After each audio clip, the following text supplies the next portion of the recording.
I still can't erase the sound from my memory, the sharp crack of the gunshot, followed by my daughter's scream. It wasn't a regular scream. It was the kind of sound that rips through your chest and stays lodged in your soul forever. One moment, we were walking down the sidewalk after her therapy session, my daughter in her wheelchair and Daisy, her golden retriever service dog, calmly trotting beside us, leash tight in my hand. Then Karen appeared. She was standing by her porch, holding something that made my heart stop, a small pistol. She didn't say anything at first, just stared. And then, as if swatting a fly, she raised the gun, aimed, and pulled the trigger. Daisy collapsed instantly, whimpering once before falling silent. Her body crumpled next to my daughter's chair. Blood began to pool. My daughter let out a scream, so raw and terrified that it froze time. I dropped to the ground, reaching for Daisy, feeling her warmth fade beneath my fingers. And Karen? She didn't run. She didn't flinch. She just crossed her arms and said coldly, "You should have controlled that animal." That was the moment I knew. This wasn't just about a dog. This was about power, cruelty, and justice. When my daughter Lily was born, the doctors told me she might not live past her first birthday. She had been diagnosed with a rare neuromuscular disorder that affected her ability to walk, talk, and even breathe properly. From the very beginning, her life was a tightrope walk between hospitals, machines, and prayers. While other babies learned to crawl and babble, Lily lay quietly in her crib, her tiny chest rising and falling with the aid of supplemental oxygen, her eyes alert and watchful, but her body too weak to express what her soul so desperately wanted to say. I learned early on that I couldn't parent her like other children. I had to become her voice, her arms, her feet, and eventually I had to find someone who could be her guardian when I wasn't there. That someone came in the form of 4 soft paws and a heart as big as the sky. Daisy entered our lives when Lily was 5 years old. By then, we had already weathered a storm of hospitalizations, surgeries, and therapies. But despite her challenges, Lily was the brightest light in any room she entered. Her laughter, though sometimes strained and breathy, was contagious. She had a special way of looking at the world, and it made people slow down and see beauty in places they normally rushed past. I had applied for a service dog through a specialized program that trained dogs for children with complex medical needs. It took over a year, but when they finally called to tell me we had been matched, I cried harder than I had the day Lily took her first assisted steps. When Daisy came through our front door for the first time, Lily reached out, her fingers trembling with excitement. Daisy walked gently to her, sat down, and laid her head in Lily's lap as if they had known each other forever. From that day on, they were inseparable. Daisy wasn't just a service dog, she was a lifeline. She was trained to detect the early signs of Lily's seizures and would bark or nudge me moments before they began. She could press an emergency button if I was in the room. She provided pressure therapy during anxiety attacks, and she kept Lily calm during long medical procedures. Beyond all that, Daisy was Lily's companion, her best friend. When Lily couldn't sleep, Daisy curled up by her side. When Lily was frustrated and unable to communicate clearly, Daisy would nuzzle her hand and ground her. For a little girl trapped in a body that wouldn't cooperate, Daisy offered something precious: independence, dignity, and unconditional love. After receiving Daisy, we decided to move into a quieter neighborhood, a peaceful suburban cul-de-sac with wide sidewalks and families who smiled at each other. I found a small home at the end of a tree-lined street with wheelchair access and a fenced backyard. The neighborhood was governed by an HOA, but I didn't think much of it. I assumed it was just a formality, something that kept lawns neat and mailboxes uniform. The first few weeks were lovely. Neighbors waved, children rode their bikes, and I felt for once that Lily might be able to grow up in a place that felt normal. But then I met Karen. Karen was the president of the HOA. She lived directly across from us in a 2-story white colonial with trimmed hedges and flags that changed with the seasons. At first, she seemed polite in the way people often are when they're watching you closely. She brought over a welcome packet the day after we moved in. It was full of neighborhood rules, trash schedules, paint color guidelines, pet policies. She made a point of highlighting the section on pets and said, "We do prefer small, quiet breeds here. But I'm sure your situation will be fine." Her tone was light, but her smile never quite reached her eyes. I thanked her, closed the door, and shrugged it off. I'd dealt with people like her before, those who didn't know how to interact with people who didn't fit their version of normal. I figured she'd warm up. She didn't. The first complaint came 2 weeks later. A printed note slipped under my door. "Your animal was seen walking in the community garden. Please keep pets confined to your own yard." Daisy had been with Lily the whole time, on a leash and nowhere near the garden. I let it go. Then came the second: noise, disturbance, excessive barking from your service dog. Daisy barely barked, and when she did, it was usually because she was alerting to Lily's medical needs. I emailed the HOA explaining that Daisy was a certified service dog protected under the Americans with Disabilities Act. I even offered to provide her paperwork. I received no reply. Soon, Karen stopped waving. Instead, she stood on her porch and watched us. Every time we left the house, whether it was a therapy appointment or just a short walk, her eyes followed us. If Daisy so much as stepped onto the edge of someone's lawn, Karen would shout across the street, "Control your animal." I tried to be polite. I really did. I smiled, waved, ignored the muttered comments. I didn't want confrontation. I just wanted peace, for Lily's sake more than my own.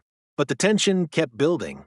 Once, when Lily dropped her stuffed toy on the sidewalk, Daisy instinctively darted forward to retrieve it before I could stop her. Karen stormed out of her house, yelling that Daisy had charged at her. She demanded we muzzle her. I explained calmly that service dogs cannot legally be muzzled and that Daisy had done nothing wrong. That only made her angrier. She began rallying the HOA against us, claiming we were breaking community guidelines. She called Daisy a threat and warned other parents that their children weren't safe walking near us. I tried to reason with her. I invited her over to meet Lily and see how Daisy helped her, hoping she might understand. She declined. "I don't need to get involved in anyone's personal medical drama," she said, and walked away.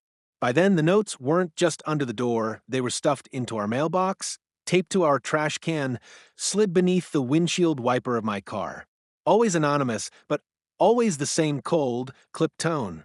I had a folder on my kitchen counter where I kept them all. Part of me was afraid to report her. What if the HOA retaliated? What if they tried to evict us? But another part of me, the stronger part, was getting ready to fight.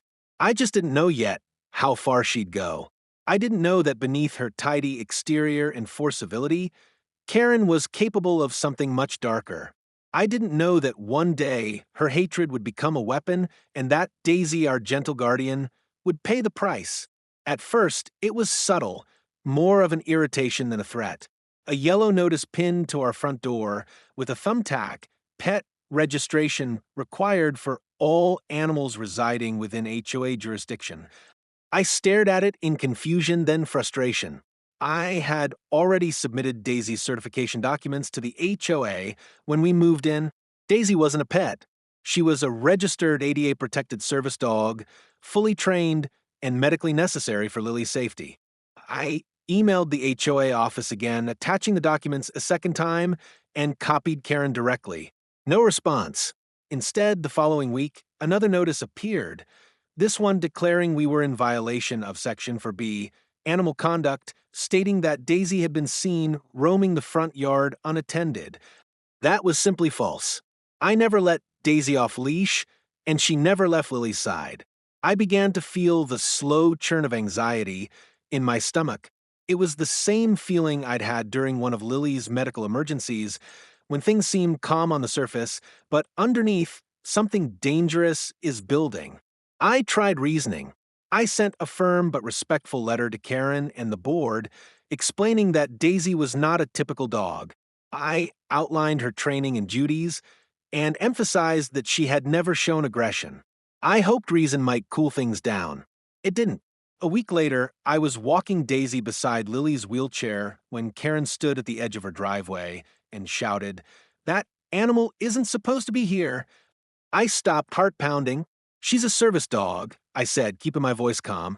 She's not subject to pet regulations. Karen sneered. Service dog? Don't insult our intelligence. That thing's just a mutt with a fake vest. I froze. She had crossed the line, and she knew it. It wasn't just her words. It was the way she said them, with contempt, with certainty, and with the smirk of someone who thinks they hold all the power. I guided Lily away, quickly, trying to shield her from attention. She didn't fully understand what was happening, but she could sense when something was wrong. That evening, I found a new note taped to our garage. If your dog bites anyone, we'll hold you liable. My hands shook as I pulled it down. Daisy had never even growled at a person, let alone bitten anyone. It was becoming clear Karen wasn't just annoyed, she was escalating. Within days, other neighbors started acting strangely. One woman who used a wave as she jogged by now crossed the street when she saw us coming. A father told his kids to stay away from the dog when they were playing nearby. I knew what was happening. Karen was poisoning the well, spreading lies to turn the neighborhood against us. I overheard her once near the mailbox, telling another resident that I had forged Daisy's documents online, that she had no real medical purpose, and that I was using her for sympathy. My throat tightened. It wasn't just cruel, it was dangerous. If people believed her, they might report us. They might call animal control. They might take Daisy away. I decided it was time to document everything. I installed a small security camera on our front porch, facing the yard. Within days, it captured Karen walking onto our property late at night. She bent down by our flower bed and appeared to be examining something. The next morning, I found a freshly planted patch of lily of the valley, beautiful but poisonous to dogs. Coincidence? Maybe. But the camera footage said otherwise. I took screenshots and added them to a folder I titled HOA harassment. It was growing rapidly, images of the notes, emails I'd sent with no response, screenshots of neighbor comments defending Daisy online after rumors began to spread. Meanwhile, Lily's bond with Daisy grew deeper. She had started using a communication board to talk, and one of her most used phrases was Daisy stay. Whenever Daisy left the room, even for a few minutes, Lily's anxiety rose. And when Daisy returned, nuzzling into her lap, her whole body relaxed. Daisy helped Lily sleep through the night. She calmed her during physical therapy. She even gave Lily the courage to try speaking a few new words, rough, garbled sounds, but words nonetheless. I remember one day during a storm, Lily was crying uncontrollably, frightened by the thunder. I tried everything, blankets, music, soothing words, but nothing worked. Then Daisy climbed up beside her, gently placed her head on Lily's chest, and Lily quieted instantly. That was Daisy's gift. She didn't just help Lily function, she helped her feel safe. But Karen didn't see any of that. All she saw was a violation of her idea of order. One afternoon, while returning from a therapy session, I was pushing Lily's wheelchair up the sidewalk when Daisy caught sight of a squirrel and gave a gentle tug on the leash, not running, not lunging, just alert. I kept a firm grip, and she calmed immediately. But Karen was watching from her driveway. She stomped toward us and shouted, "Control that beast! If that thing comes near me again, I'll call the police, or worse." I stood frozen, stunned. Daisy was already sitting calmly at Lily's side. "She's not doing anything," I said. "She's trained. She's not a threat." Karen scoffed and pointed her finger. "She's not welcome here.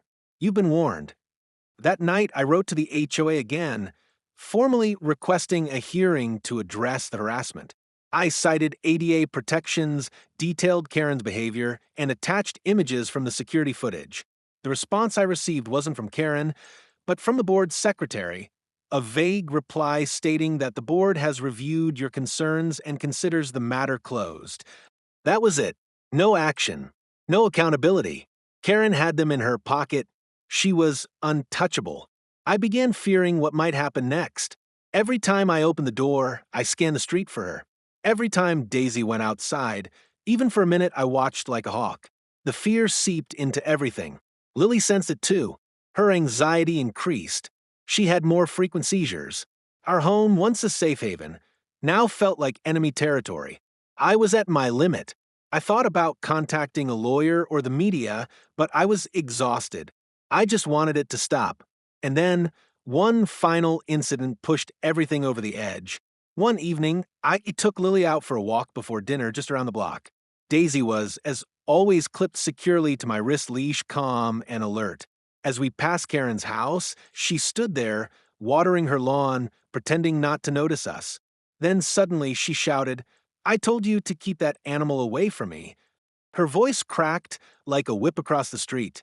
Lily jumped. Daisy stiffened. I opened my mouth to respond, but then I saw it. She reached into her garden apron, pulled something out, and pointed it in our direction. I couldn't tell what it was yet, but instinctively I moved Lily back. Karen lowered the object, smirked, and went back to her watering. I didn't sleep that night. I couldn't, because I knew in my bones that this wasn't over. It was only beginning. It was a Thursday afternoon like any other, or so I thought. The sun was dipping lower into the sky, casting long golden shadows across the sidewalk as I wheeled Lily home from her weekly therapy session. She was humming softly, off-key, broken, beautiful, her hands gently resting on Daisy's leash as Daisy trotted obediently beside her wheelchair.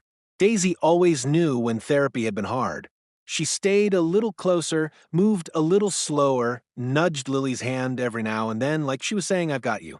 I remember feeling grateful in that moment, tired but grateful. We were just 2 houses away from home when it happened. A squirrel darted across the sidewalk, right in front of us. Daisy's body tensed instinctively, her attention locked on the movement. She pulled forward, only a foot or two, still on the leash, still under control. I gave a gentle tug and said, "Easy, girl," and she slowed immediately, but it was too late. Karen had seen it. She was standing in her yard, as if she had been waiting for us, like a predator watching her prey. Her arms were folded, but the look on her face was something different that day.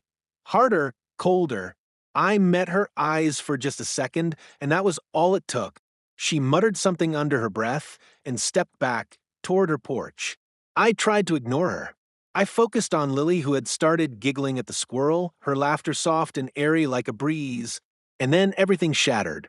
Karen reappeared at the top of her porch steps, holding something in her hand. At first, I didn't register what it was. It looked like a flashlight or maybe a tool, but then I saw the way she held it, both hands, steady, practiced. My heart stopped. She raised her arm and pointed the object directly at us. At Daisy. A single, sharp crack split the air.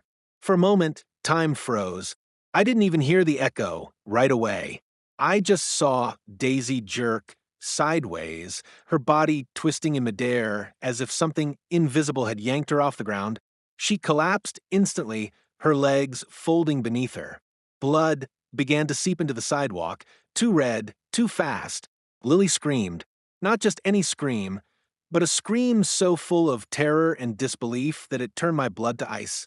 I dropped to my knees, my hands already reaching for Daisy, who was gasping, her body twitching violently.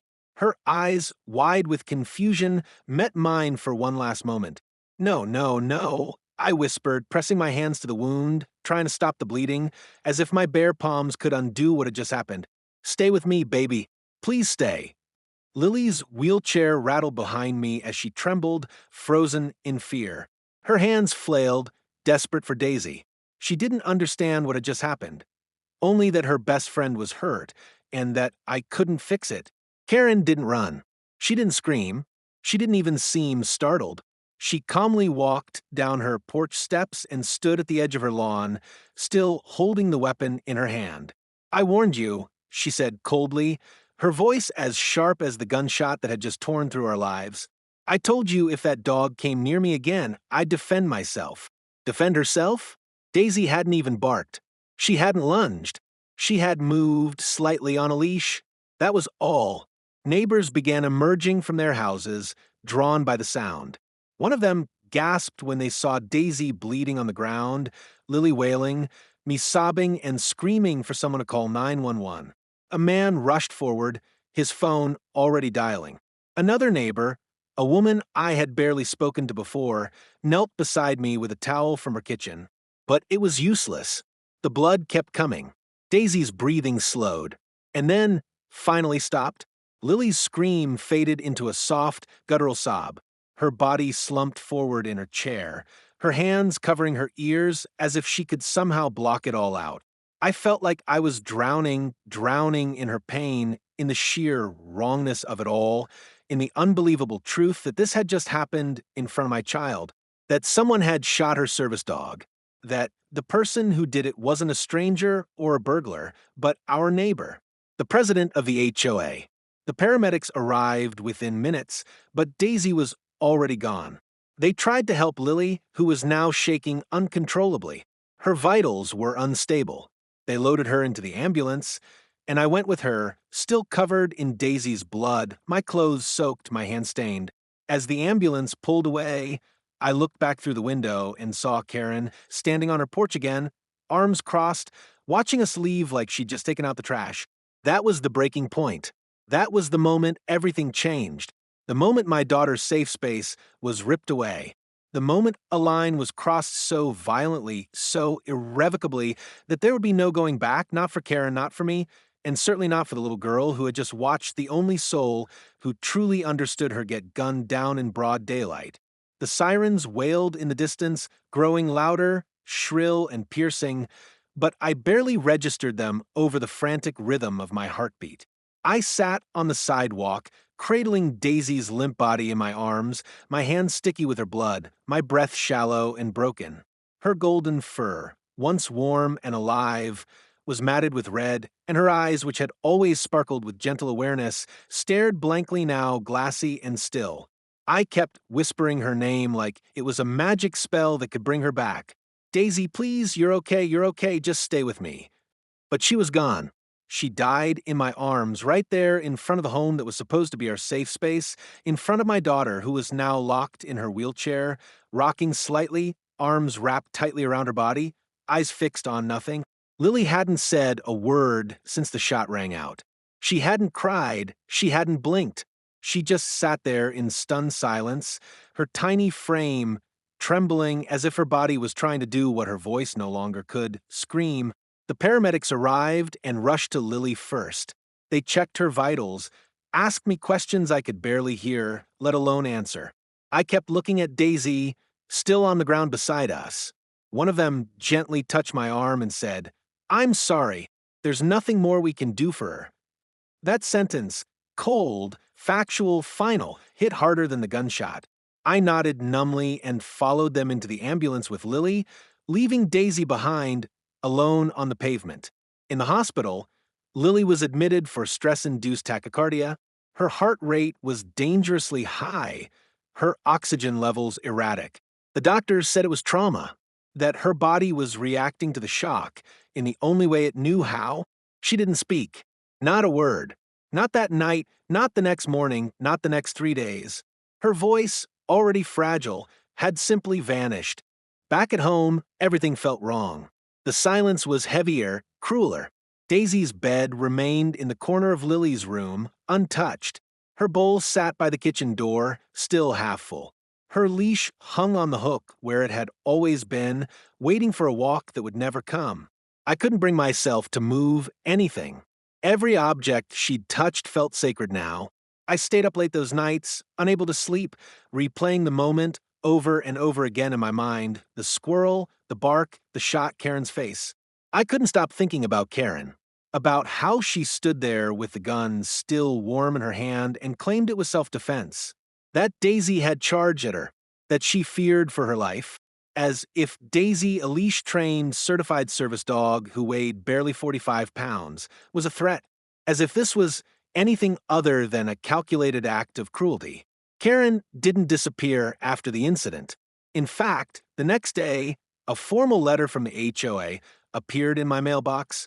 It read, "Due to recent events involving a dangerous animal, the board has received multiple complaints about your residence. Please be advised that further action may be taken should another violation occur." No apology, no compassion, just a veiled threat, a notice that somehow we were still the problem. I wanted to scream, to rage, to tell the entire world what had happened, but all I could do was cry. I cried every night until there were no tears left, only silence. Lily, too, had changed. She didn't ask for Daisy. She didn't react to her name. She stopped reaching for her communication board. Her therapist said she was shutting down, that she needed time. But time didn't feel like something we had anymore. We weren't healing. We were hiding. I started documenting everything, every detail, every threat, every letter we'd received from the HOA. I made a folder on my computer and labeled it Justice for Daisy. I collected copies of emails, timestamps from the security footage, a printed copy of Daisy's certification, statements from neighbors who had witnessed the shooting or Karen's past harassment. I wasn't sure yet what I would do with it, but I knew I had to hold on to the truth because Karen was already twisting it. I heard from another neighbor that she had been going door to door, telling people I had trained the dog to be aggressive, that it had attacked her in the past, that I used my daughter's condition to gain sympathy and manipulate rules. I was stunned. I had underestimated how far she would go to protect her version of reality, but I wasn't going to stay silent anymore. Still, the days after the shooting dragged like ghosts. Our once peaceful home felt haunted. The air was thick with grief. Every corner reminded me of Daisy, her soft paws tapping on the tile, the way she'd lay beside Lily during seizures, the way she'd rest her head in my lap at night, like she knew I needed comfort too. But most of all, I remembered the way she looked at me in those final moments, not with fear, not with pain, but with loyalty. Even dying, Daisy had stayed close to Lily. Even dying, she'd done her job. She had loved us until her last breath. And now, I owed it to her to fight back. The very next morning after Daisy's death, before we had even found the strength to remove her leash from the hallway hook, the HOA released a formal statement, cold, clinical, and heartless. It was printed on glossy paper and slid into every mailbox on the street as if it were a routine newsletter. The heading read, Community Safety Reminder, Recent Incident Involving Aggressive Animal. I remember holding the paper with trembling hands, scanning the paragraphs that followed, each line another stab in the gut. It didn't name us directly, but everyone knew.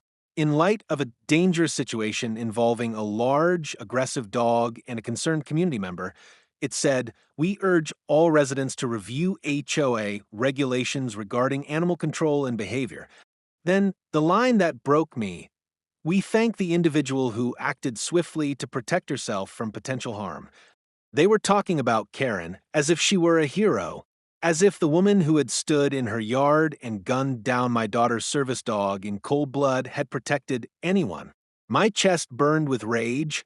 I sat on the couch, Lily curled beside me in silence, and felt the full weight of betrayal, not just by Karen, but by an entire system that had chosen to shield her. Later that day, I was visited by two officers, not to offer condolences, not to ask about Karen's behavior or check on Lily's trauma. No, they had come to inform me that a formal police report had been filed against me. Karen had claimed that Daisy had attacked her, that she had no choice but to discharge her weapon in self-defense. She said the dog had lunged, teeth bared, barking viciously.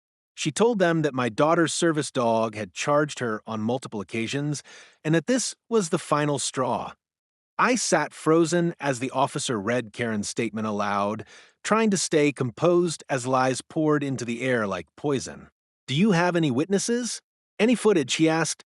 I nodded slowly, got up, and retrieved the flash drive from my Justice for Daisy folder. The security camera footage from that day was crystal clear. It showed Daisy on a tight leash, calm, alert, and no more than 3 feet from Lily's wheelchair. It showed Karen emerging from her porch, raising the weapon, and firing without warning. No barking, no lunging, no threat, just a dog doing her job and a woman determined to silence her. I handed the flash drive over without a word. The officer promised to review it and include it in the report. But as he left, he added, "Just be aware, this could become a civil matter." I knew what he meant. Karen wasn't just lying. She was building a case. Sure enough, 2 days later, I was served with a cease and desist letter from Karen's attorney accusing me of defamation. According to the document, by telling neighbors what really happened and posting a memorial photo of Daisy on social media, I was spreading false information intended to harm the character and reputation of a respected HOA board member. The letter demanded I remove all posts, issue a public apology, and refrain from further commentary about the incident. I sat at the kitchen table in disbelief, my hands shaking as I reread the letter again and again. Lily's therapy board sat untouched nearby. She hadn't used it since the shooting. Her voice was gone. And now, the woman responsible wanted me to apologize? But I wasn't alone. When I posted the full security footage online, with a caption that simply read, "This is what really happened to Daisy," the internet erupted. Within hours, the video had been shared hundreds, then thousands of times. Viewers were horrified. They saw the truth for themselves: Daisy's calm demeanor, Karen's cold expression, the unprovoked violence. The comments poured in, "That poor child. How is she not in jail? This is murder, plain and simple." Major animal rights pages picked it up. Disability advocates began tagging lawmakers. What started as a local tragedy had become a national outcry. But with that attention came division. While the overwhelming majority of people supported us, a small but vocal group came to Karen's defense. She had a right to protect herself. Some said, "You can't trust those service dog vests, they sell them online." Others even accused me of exploiting my daughter's condition for sympathy. The cruelty of strangers stunned me, but it was nothing compared to the lengths Karen was willing to go. She went on a local radio show, calm, composed, rehearsed. "I was afraid for my life," she said. "That animal had lunged at me before. I feel terrible for the little girl, but my own safety has to come first." The host nodded along. No one challenged her. No one asked why she never filed a single prior complaint with animal control. No one mentioned the video, but the truth doesn't stay buried forever. More neighbors began speaking out. A retired teacher who lived 2 doors down posted a lengthy statement online describing how Karen had once threatened to call ICE on a Latino family who painted their fence the wrong shade. Another shared that Karen had petitioned to remove wind chimes from a disabled veteran's porch because they were tacky. People were starting to see the pattern. Karen wasn't a protector, she was a predator using rules as weapons. Eventually, the HOA was forced to issue a second letter, this time clarifying that the board was not aligned with the personal actions or views of any one member. It was vague, but it was a crack in her armor. Meanwhile, Lily's story was spreading. A journalist reached out for an interview, and though I was hesitant, I agreed. We sat in our living room, the empty corner where Daisy's bed used to be just off camera. I told the story, every piece of it. I showed Daisy's vest, her training certifications, the medical letters confirming her necessity. I spoke not just as a grieving parent, but as someone who couldn't let this become just another story lost in a sea of injustice.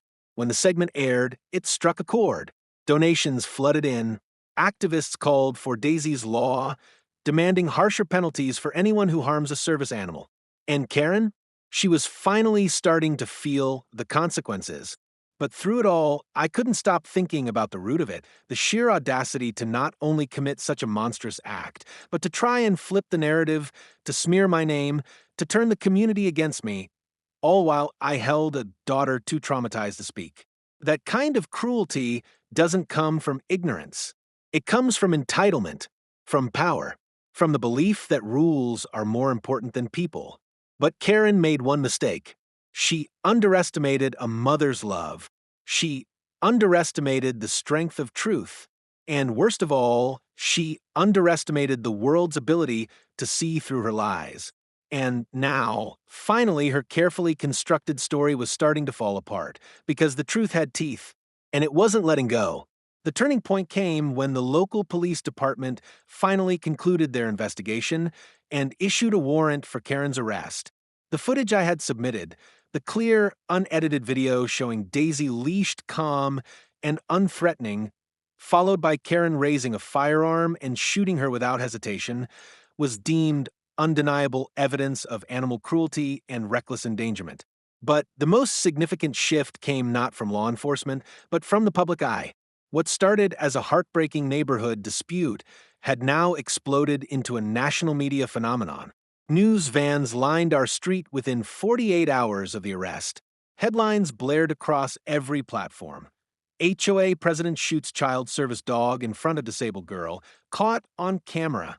Suburban horror as Karen sparks national outrage, and HOA war turns deadly.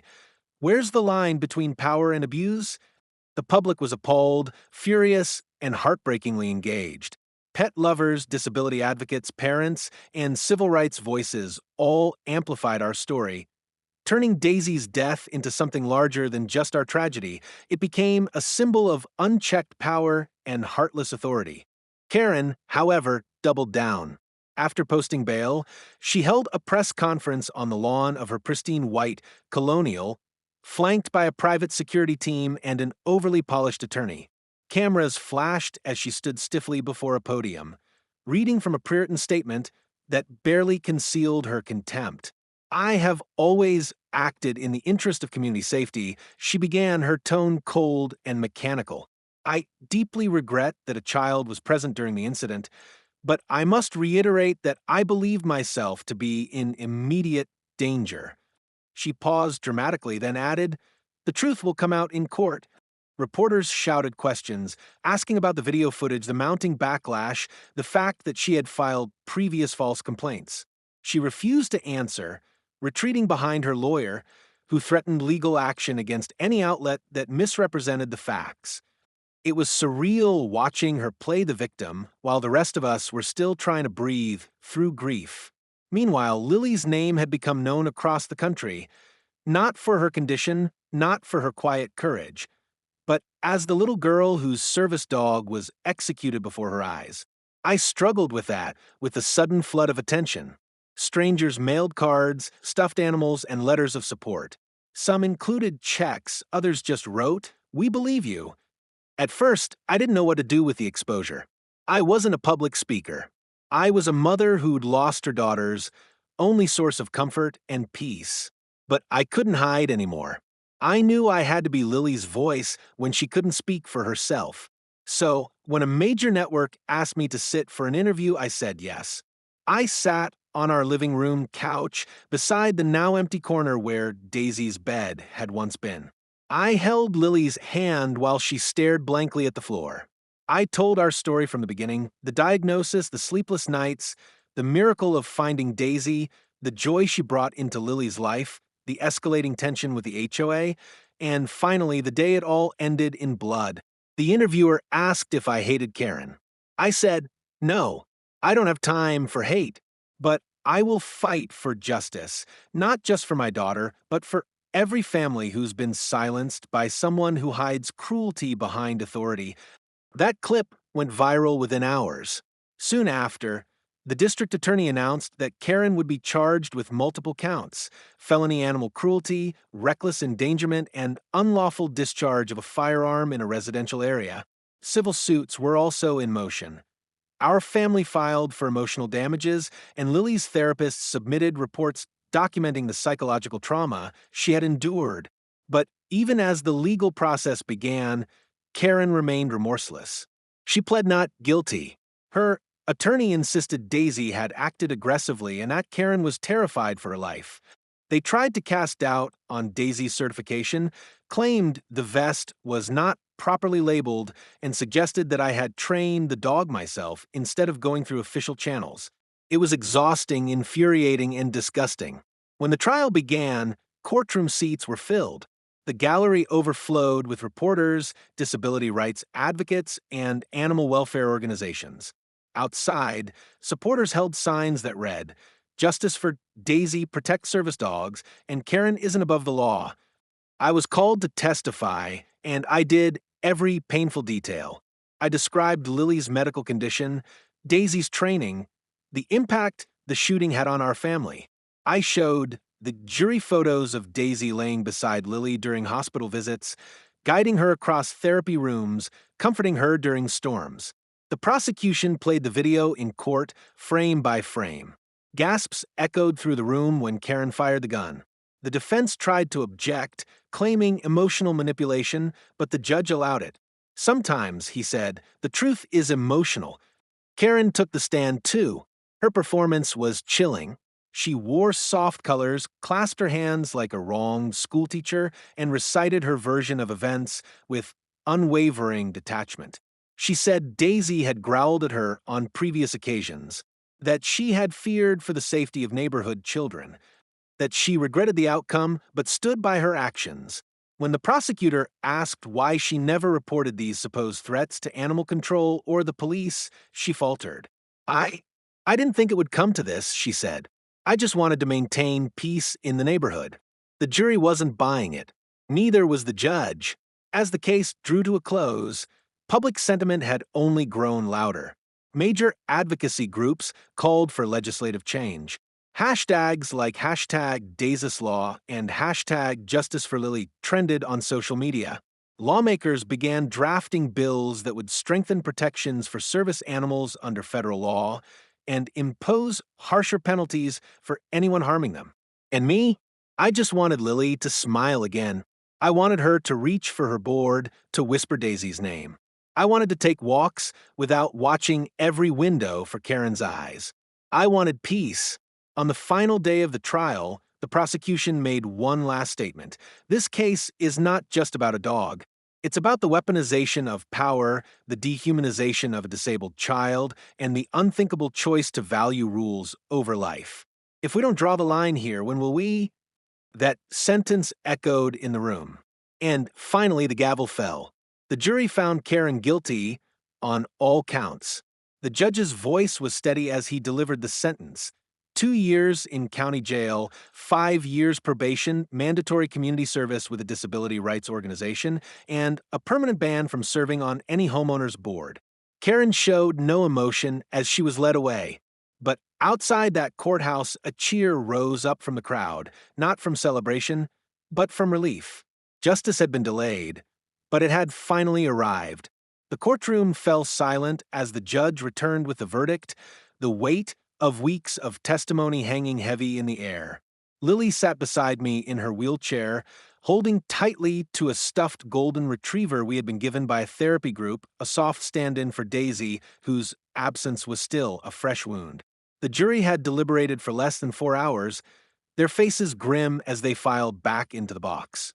I held my breath, bracing for anything, for everything, knowing that this moment would either cement justice or shatter what little faith I had left in the system. The foreperson stood and read the words I had prayed for since the moment Daisy hit the pavement. We, the jury, find the defendant guilty on all counts. A collective exhale swept through the room. Karen, seated at the defense table, remained emotionless, her lips pressed into a thin, defiant line. Her hands, once so steady when she held a weapon against an innocent creature, now trembled slightly. The judge adjusted his glasses and looked directly at Karen, his tone firm but not raised, just loud enough to make sure every word landed like a hammer. This court finds your actions to be not only unlawful but profoundly inhumane. You took it upon yourself to act as judge, jury, and executioner.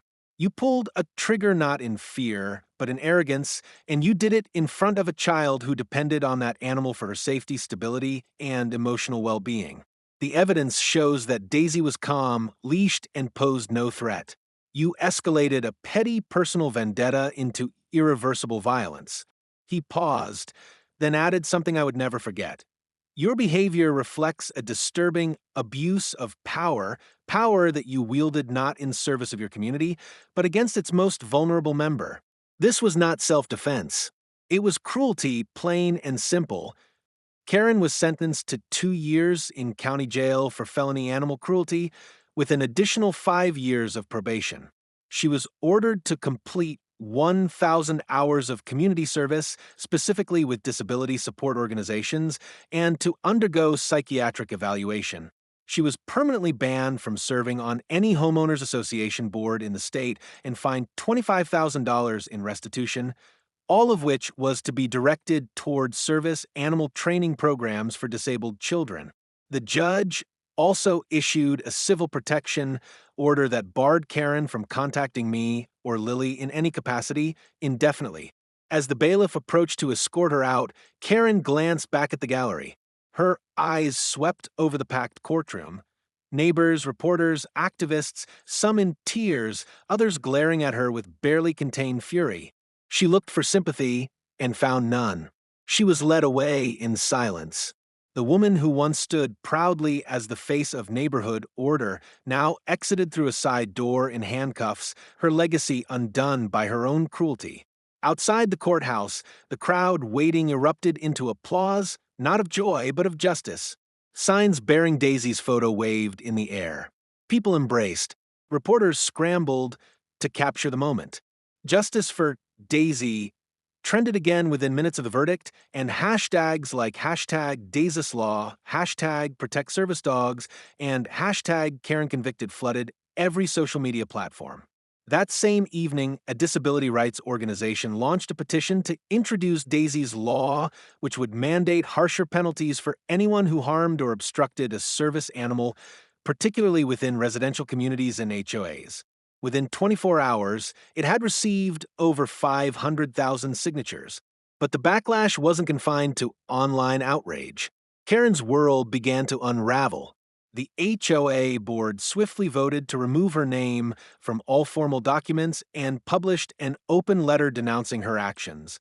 Several neighbors who had previously stayed silent spoke up, detailing years of intimidation and bullying under her leadership.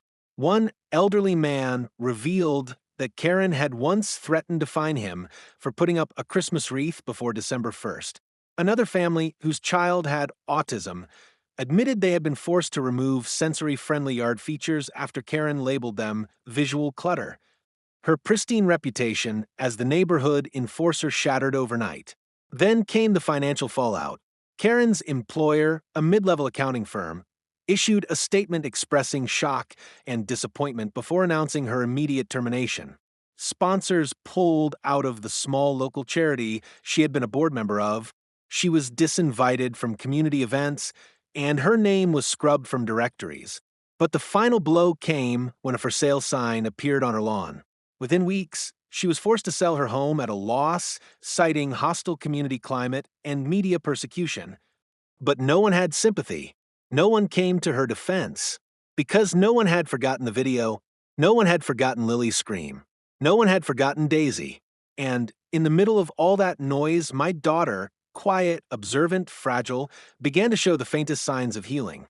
A week after the verdict, Lily reached for her communication board and tapped two simple words, "Daisy safe." I wept. It didn't undo the pain. It didn't bring Daisy back. But in that moment, I felt the tiniest spark of peace. The world had seen the truth. And the truth had finally spoken louder than the lies. After the dust settled and the headlines faded, we were left with the quiet, the kind that creeps into your home after trauma, both terrifying and necessary. Lily was still silent most days, but she had started sleeping through the night again. Her therapists worked patiently, helping her rebuild what had been shattered inside her. She responded more to touch, to music, and eventually to voices. We took it one moment at a time, morning routines, soft encouragement, peaceful walks without fear of who might be watching us from across the street. Slowly, the fear in her eyes began to fade, replaced by something far more precious, trust. Healing didn't come all at once, but it came like sunlight warming a frostbitten world. We moved 3 months after the trial ended. I couldn't stay in that neighborhood, even with Karen gone. The air itself felt poisoned with the memory of everything we'd endured. So we found a new home, one without an HOA, without rules masquerading as justice, without anyone pretending that control is compassion. The house was smaller, tucked in the outskirts of town, surrounded by trees and quiet. But it was ours, and more importantly, it was safe. For the first time in years, Lily had a backyard where she could breathe without judgment, and I had a front porch that didn't come with surveillance. The decision to bring another service dog into our lives wasn't easy. I was terrified not of the dog, but of the weight of expectation. Daisy had been more than special. She had been irreplaceable. But Lily's doctors gently reminded me that healing sometimes needs a companion. So we went through the process slowly with care. Months passed before Lily met Jasper, a gentle, patient black Labrador with eyes full of calm. His trainers said he had an intuitive connection with children. When they first met, Jasper sat quietly beside Lily, his head tilted, waiting. Lily reached out with trembling fingers and touched his ear. It was the first time she'd smiled in over half a year. Now she smiles often. Not like before. Not every day, not all the time, but enough to know that something in her has begun to mend. Jasper follows her like a shadow, much like Daisy once did.